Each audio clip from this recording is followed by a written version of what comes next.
네. 12월 31일 사무엘상 7장 12절로 14절 말씀을 가지고 하나님의 도우심을 경험하는 인생이라는 제목으로 함께 말씀을 나누겠습니다. 정신분석학자이고 정신분석학의 창시자인 프로이드는 종교를 이렇게 정의를 했습니다. 인간이 성숙해지면서 포기해야 되는, 필요 없어지는 미성숙한 형태의 신경증이다. 그렇게 종교를 정의하고, 그래서 합리적인 세상, 과학적인 세상, 이성적인 세상에서 도저히 충족할 수 없는 인간의 기본적인 그런 욕망들이 만들어낸 환상이 종교라고 말합니다. 쉽게 말하면 이 프로이드라는 사람에게는 하나님을 믿는 이 종교가 연약한 인생들, 그들이 만들어낸 가짜이고 환상이고 조작이라는 결론을 내렸습니다. 그렇습니다. 프로이드가 말하는 이 종교는 이스라엘 백성들이 숭배했던 우상의 모습입니다. 시편 115편 4절 이하에 보면 그들의 우상들은 은과 금이요 사람이 손으로 만든 것이라 입이 있어도 말하지 못하며 눈이 있어도 보지 못하며 귀가 있어도 듣지 못하며 코가 있어도 냄새 맡지 못하며 손이 있어도 만지지 못하며 발이 있어도 걷지 못하며 목구멍이 있어도 작은 소리조차 내지 못하느니라, 이렇게 기록합니다. 우리가 구약 성경을 읽을 때에 좀 주목해야 될 내용이 뭐냐면, 하나님과 온 세상 만물을 만드신 창조주 하나님과 인간이 손으로 만든, 사람들이 자신들의 연약함에 의해 필요로 만든 우상들과는 차원이 다르다는 것을 깨닫는 것. 그래서 창세기 1장부터 하나님은 천지를 창조하신 창조주라고 선언하시며 창세기를 시작하고 있습니다. 그리고 이스라엘 백성들은 안타깝게도 그들의 역사 가운데 이 참 하나님을 버리고 우상들을 숭배하게 됩니다. 가나안에 있던 그 사람들을 흉내내며 그들이 섬겼던 바알이나 아세라나 아스다롯을 숭배하게 됩니다. 하나님은 끊임없이 선지자들을 통하여, 말씀을 통하여 참 하나님은, 이 우주 만물을 만드신 하나님은 오직 여호와 한 분 하나님밖에 없다. 나머지 우상들은 모두 다 이스라엘 백성들을 축복해 줄 것처럼 보이지만 사실은 인간이 만드는 하나의 조작물, 인간이 만들어낸 하나의 부속품밖에 되지 않는다. 그 이야기를 하시면서 하나님이 결정적으로 하나님과 우상이 다른 것을 뭐라고 설명하셨냐면 바로 시편 115편 4절, 방금 읽었던 그 말씀입니다. 우상들은 금과 음으로 칠하여져 있지만 사람이 만들었기 때문에 입의 모양은 있지만 말씀하지 않는다. 귀는 있지만 하나님의 백성들의 기도 소리를 듣지 않으신다. 손의 모양은 있지만 두 팔을 벌려 하나님의 백성을 도와주시는 것처럼 도와주지 않는다. 형상은 있는데, 모양은 있는데 사람의 손으로 만든 것이기 때문에 참 하나님이 아니에요. 살아계신 하나님이 아니에요. 그것을 구약 성경은 계속해서 말씀하고 있습니다. 여호와 하나님, 이스라엘 백성들이 믿는 그 하나님이 정말 살아계신 하나님, 하나님의 백성들을 도우시는 하나님, 그들의 기도를 듣고 응답하시는 하나님, 그 하나님, 나머지 우상들은 그렇지 못하다는. 그렇습니다. 우리는 2021년을 지나면서 인정하든 인정하지 않든, 혹은 인식하든 인식하지 못하든 하나님의 도우심을 따라 오늘 이 자리까지 오게 되었습니다. 한순간도 하나님이 우리를 도우시지 않았다면, 하나님이 우리를 붙들지 않으셨다면 우리의 삶은 벌써 무너지고 부서지고 깨어졌을 거예요. 그러나 하나님께서 우리의 삶을 붙들고 여기까지 오셨기 때문에, 물론 고난이 없었다는 말이 아닙니다. 억울한 일이 없었다는 말이 아닙니다. 힘들고 괴롭고 속상한 일이 없었다는 말이 아닙니다. 그 모든 것을 뛰어넘어 살아계신 하나님을 내 하나님으로 고백하며 오늘 이 예배의 자리에 그 하나님을 감사하며 찬양할 수 있는 그 하나만 보더라도 저와 여러분의 삶 가운데는 하나님의 은혜가 함께 하셨음을 우리는 고백할 수밖에 없다는 것입니다. 이 세상에 어떤 사람도 혼자 살아갈 수 있는 사람은 없습니다. 우리는 모두 다 부모님이 계시고, 우리는 모두 다 친구들이 있고, 우리에게는 모두 다 사랑하는 교우들이 있고, 이렇게 인간관계뿐만 아니라 하나님 없이는 결코 살아갈 수 없는 철저한 피조물입니다. 창조주 하나님과의 바람관계 속에 인생의 목적을 나를 지으신 저와 여러분을 이 땅 가운데 하나님의 백성으로 구원해 주신 하나님을 통해서만이 우리의 삶의 방향과 목적과 이유를 발견할 수 있기 때문에, 왜 사는지 2021년도 앞만 바라보고 달려오셨는데 무엇 때문에 그렇게 열심히 사셨는지, 그 모든 인생의 해답은 하나님이 아니고서는 우리가 찾을 수 없기 때문에, 그러므로 궁극적으로 우리는 하나님의 도우심을 따라 여기까지 오게 되었습니다. 이제 2022년도도 하나님의 도우심을 경험하면서 살 것입니다. 때로는 그것을 알고 감사하기도 하지만, 때로는 뒤돌아보니까, 한참을 살고 뒤돌아보니까 그때 하나님이 나를 도와주셨구나 뒤늦게 깨닫고 고백할 때도 있지만, 우리는 어떤 누구보다 하나님의 도움이 절실히 필요한 인생임을 고백합니다. 오늘 본문의 말씀은 이스라엘 백성들이 위기에 빠졌을 때 하나님의 도우심을 경험했던 내용을 기록합니다. 한 인생의 위기, 신앙에 굴곡이 있듯이 신앙에도 위기의 때가 오고, 가정에도 위기가 오고, 교회에도 위기가 오고, 국가에도 위기가 옵니다. 그 위기의 상황에 다른 어떤 것을 의지하는 것이 아니라 오직 하나님의 도우심을 의지하여서 승리하기를 원하는 마음, 오늘 본문의 말씀을 묵상해 보기를 원합니다. 여전히 코로나 상황 가운데 있습니다. 여전히 우리의 삶의 자리는 어렵고 힘든 고난들이 있습니다. 이 위기의 때에 어떻게 우리가 승리할 수 있을까? 우리가 어떻게 하나님의 도우심을 소망하며 살아갈 수 있을까?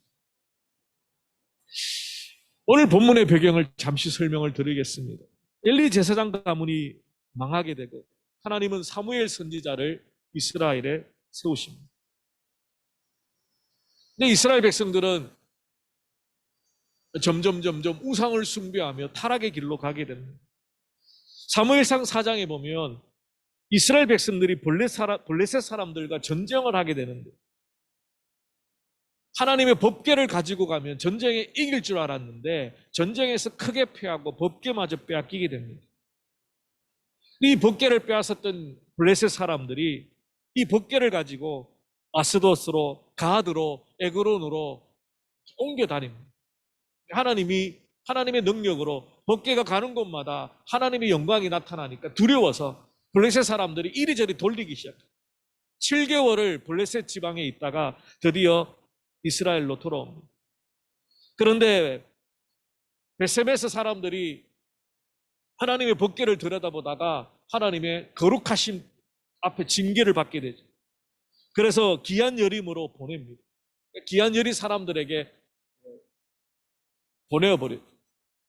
거기에서 하나님의 법궤가 20년을 있게 됩니다. 그 시간 동안에 이스라엘 백성들은 하나님의 법궤를 향한 간절한 마음들, 그 법궤를 향한 마음은 곧 하나님의 구원을 기다리는 마음, 하나님을 사모하는 마음, 하나님의 영광을 다시 한번 경험하기를 원하는 마음, 그런 마음들이 점점점 불타올랐습니다. 그때 사무엘 선지자가 이스라엘 백성들에게 두 가지를 요청합니다. 하나는 우상을 버리라는, 그 말은 뒤집어 말하면 이스라엘 백성들이 하나님을 섬기면서도 가정마다 곳곳에 우상을 섬겼다.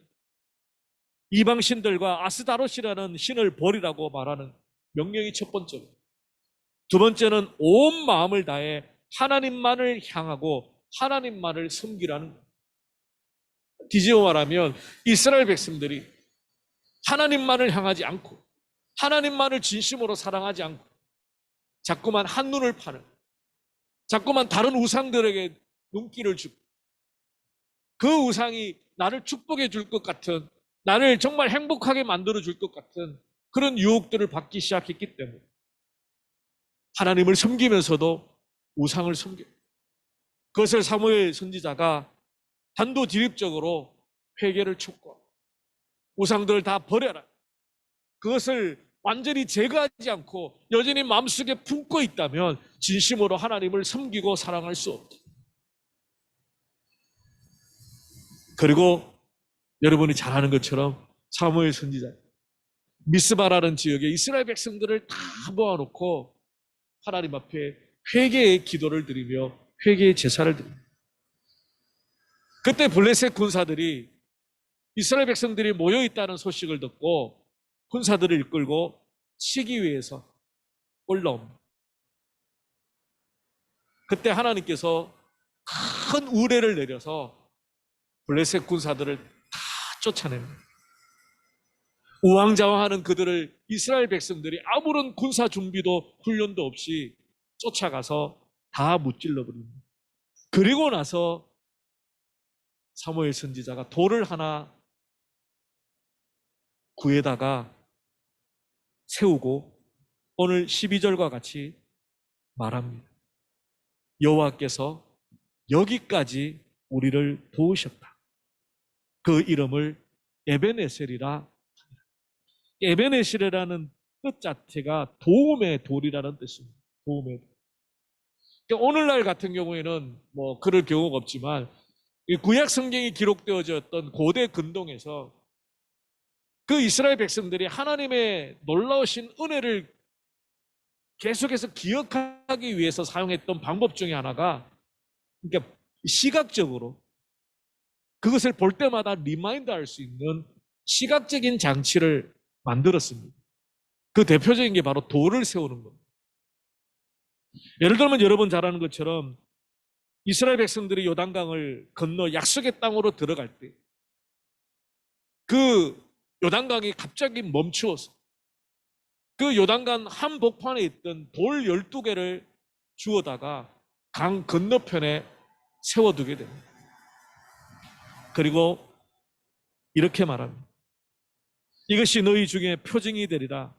후일에 너희의 자손이 물어 이르되 이 돌들이 무슨 뜻이냐 하거든.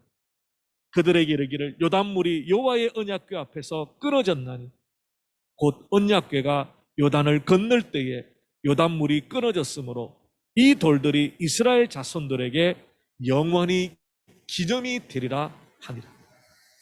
그 돌을 볼 때마다 그 요단강을 건넜던 1세대들 말고 2세대들이, 그것을 경험하지 못했던 자녀들, 이 돌이 뭐길래 12돌이 이렇게 세워져 있습니까? 라고 물을 때마다 하나님께서 어떤 구원의 역사로 우리의 조상들을, 우리의 할아버지를, 우리의 아버지를 건너게 하셨는지를 설명해주며 하나님의 구원을 기억하라고 가르치게 되었다는 겁니다. 마찬가지로 사무엘 선지자도 하나님께서 도와주셔서 전쟁에서 승리하신 그 역사를 기억하기 위해서 도움의 돌을 세우게 됩니다. 그 지역을 지날 때마다, 그 돌을 볼 때마다 하나님이 나의 도우심입니다. 다른 것 의지할 것 없이 오직 하나님 한 분만이 나의 도움이시다. 나를 도와주시고 나에게 힘 주시고 나에게 능력 주시는 분이시다. 그것을 고백하고 깨닫게 하십니다.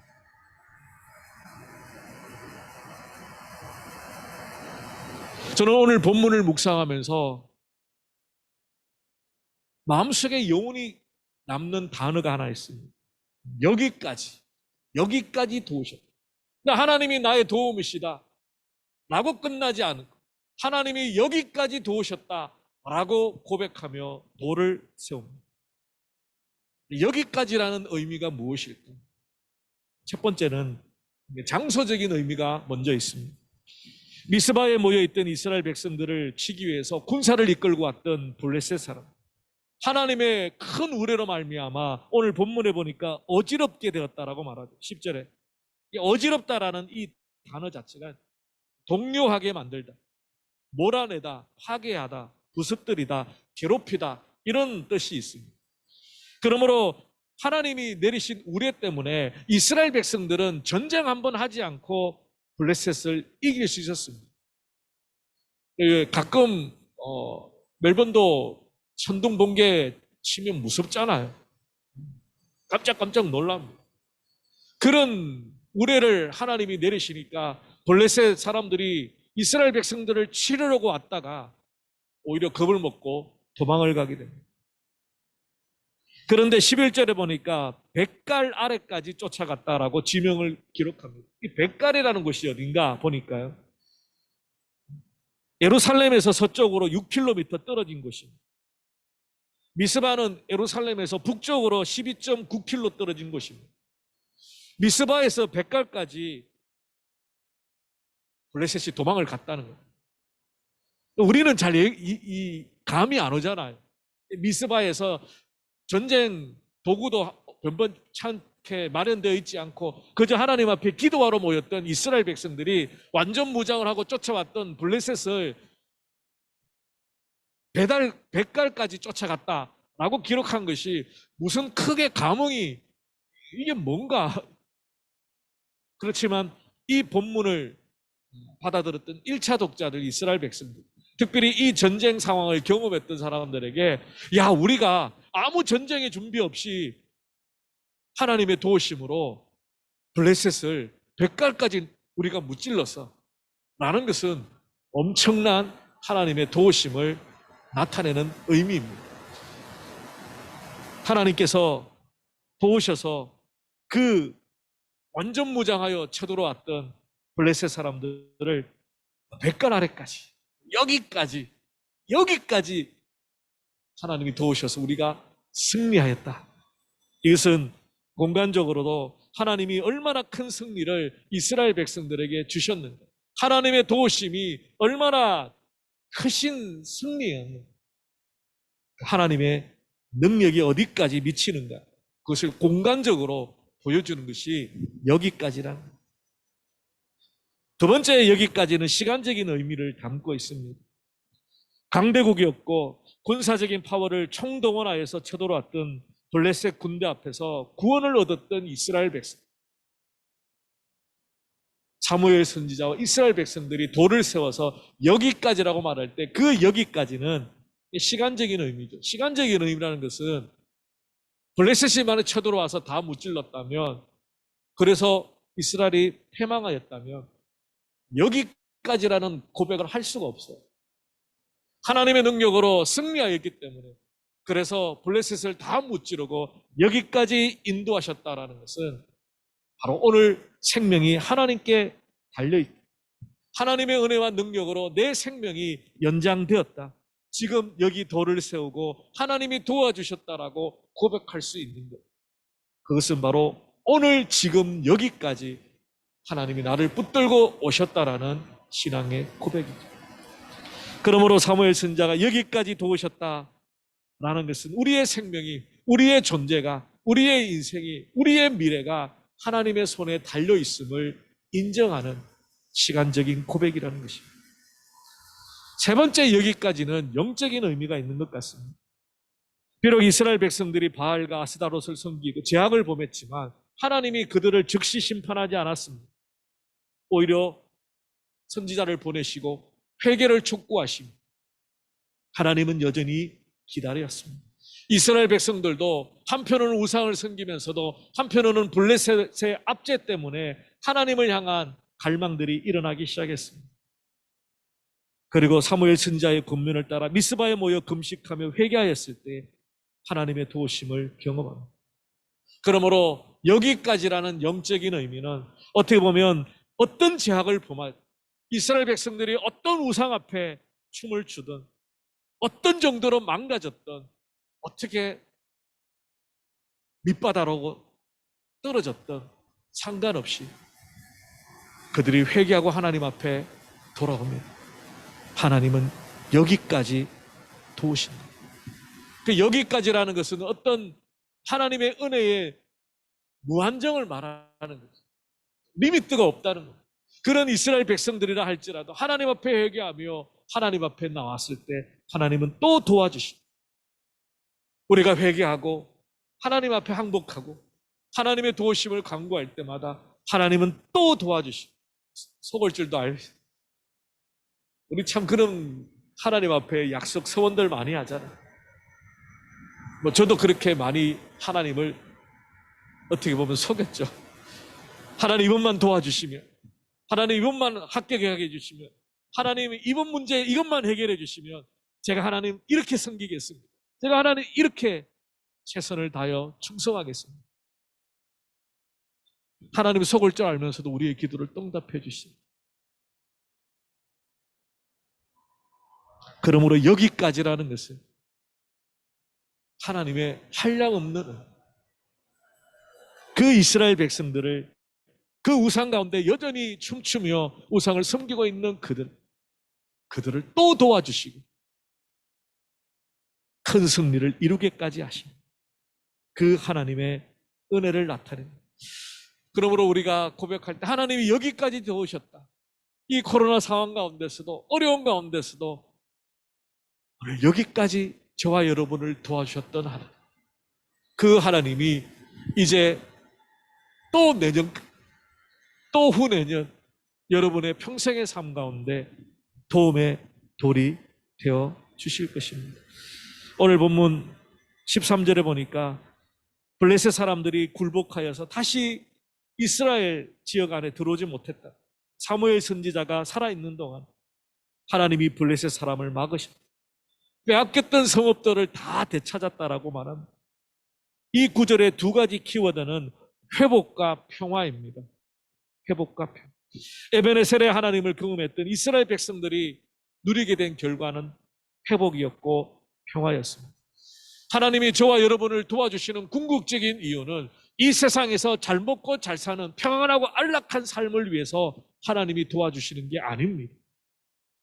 우리를 하나님의 백성으로 회복시키시고 우리를 하나님과 평화하여 세상 가운데 화평의 복음을 들고 땅끝까지 서 있기를 원하시는 마음, 바로 우리를 평화의 사도로 부르셨고 평안의 복음을 전하는 축복의 통로로 우리를 세우셨기 때문에 하나님은 우리를 도와주십니다.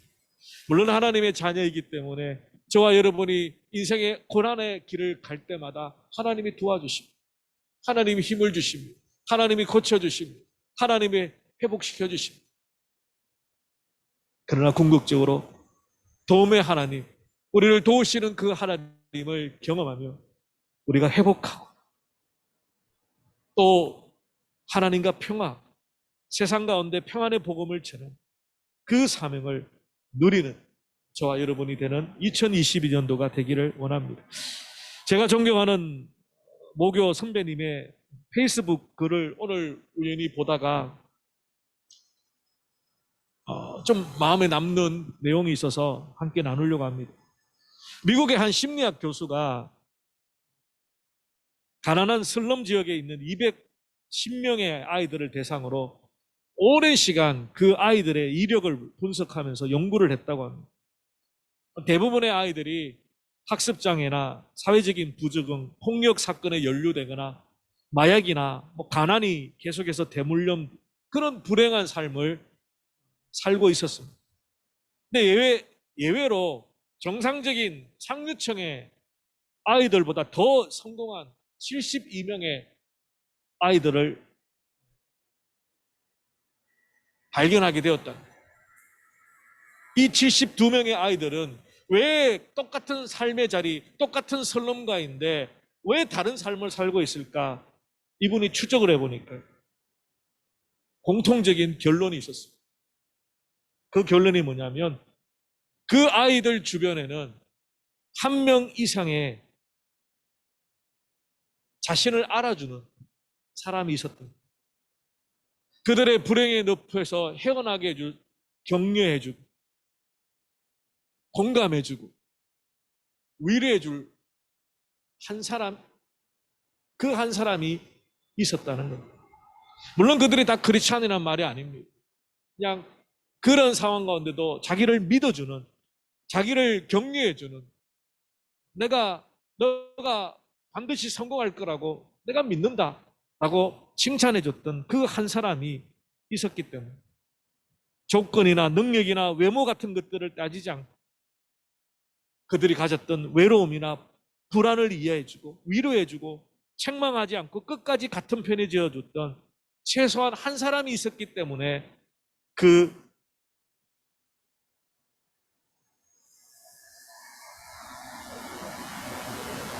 아이들은 인생의 나호자가 되지 않고 성공한 사람이 되었다. 그 내용을 페이스북에 보면서 그 선배님은 이제 그 내용을 소개하면서 자신의 2021년 1년 동안 격려해주고 칭찬해주고 기다려줬던 가족, 친구, 동료들에게 고맙다는 인사를 남기면서 글을 마쳤어요. 근데 저는 그 글을 읽으면서 하나님이 생각이 났습니다. 하나님이 어떤 누구도 나를 다 떠나가고 나를 외면하고 나에게 비난한다 할지라도 하나님은 나의 도움으로 끝까지 나를 참아주고 믿어주고 위로해 주실 분이라. 그렇습니다. 세상 사람들은 혹은 사람들은 다 떠나간다 할지라도 하나님은 끝까지 여러분 곁에서 여러분 뒤에서 여러분의 삶을 붙들고 함께 하실 겁니다. 2021년도 에베네셀의 하나님을 누리셨습니다. 2022년도에 더 크신 하나님의 도움을 경험하면서 우리 한번 다시 믿음으로 승리하기를 원합니다. 우리의 상한 마음이 다시 한번 세상이 줄 수 없는 참 평안을 누리며 주님 오시는 그날이 이제 1년 더 가까이 왔습니다. 다시 오시마 약속하셨던 주님의 재림이 1년 더 가까워진 우리 이 시점에 다시 한번 믿음으로 나의 도움이신 하나님만 바라보며 의지하며 승리하시는 저와 여러분이 되시기를 주님의 이름으로 축원합니다. 우리 이 시간 함께 찬양하면서 결단하며 기도했으면 좋겠습니다. 전능하신 나의 주 하나님, 우리 찬양팀 같이 찬양하면서 함께 결단하고 기도하도록 헌신의 기도로 나가도록 하겠습니다.